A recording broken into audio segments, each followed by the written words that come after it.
Well, folks, another day, another lie from Republican Representative George Santos.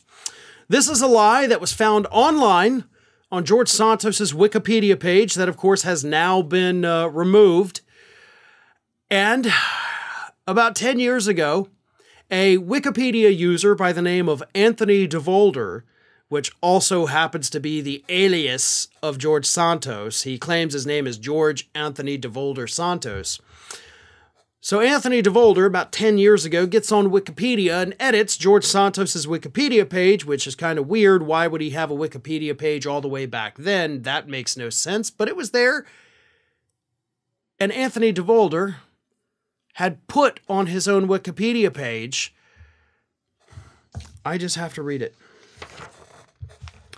Anthony DeVolder first started his stage life at age 17 as a gay nightclub drag queen, and with that won several gay beauty pageants.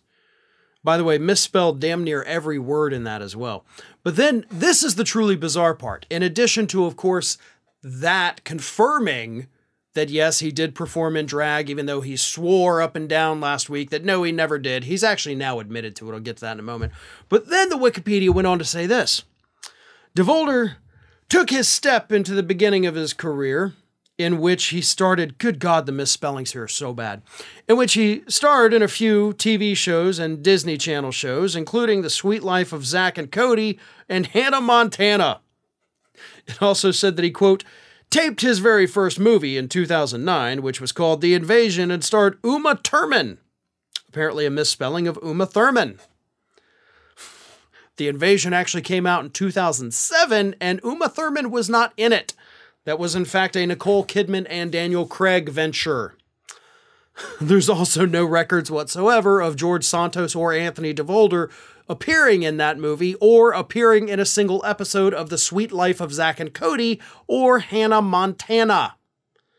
Now, again, we can't even say for certain, and this is the dumbest part of it, we can't even say for certain that George Santos is the one who did this.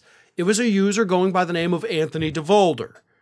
Now, these are, 10 years ago. I think it was actually back in 2011 when these edits were made. So, of course, it should stand to reason that nobody knew who the guy was at that time. So I don't think anybody would have gone in there and maliciously done it. So it's likely him. Which, again, is just weird. Like, you're just a habitual liar. Like, that, to me, is indicative of a very serious problem. Right? I mean, just the ease with which this man lies, the things he lies about that are so verifiably false. It's just nuts that this man is so brazen with his lies. Now, as for the drag queen thing, as I mentioned, he adamantly denied it last week. Didn't happen. It's the media making crap up. I'm not going to be deterred. And then finally over the weekend, he was like, okay, yes, I did it. He told TMZ, quote, I was young and I had fun at a festival. But he still insists I totally wasn't a drag queen. Okay, but Anthony DeVolder did change your Wikipedia to say, not only were you a drag queen, but you actually won some pageants with it. Good for you. As I've said, like, that's the only part of your history right now that appears to not be bad. Like, I got no problem with any of that. It's your party, actually, that's trying to criminalize that kind of stuff. But the rest of it, lying about being on Hannah Montana, lying about being on The Sweet Life of Zack and Cody, lying about being in the movie with Uma Thurman, as you called her, this is just getting stupid at this point.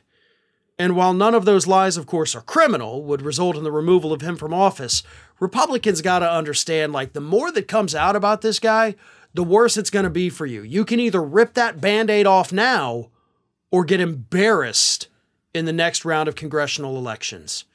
If I were you, I'd get this idiot out of your party fast before he makes you all look like a bunch of morons. Whoops. Guess it's already too late for that. Ring of Fire has fresh content 7 days a week, so if you want to be reminded about it, don't forget to subscribe to the channel, hit the little bell to be notified every time a new video goes up.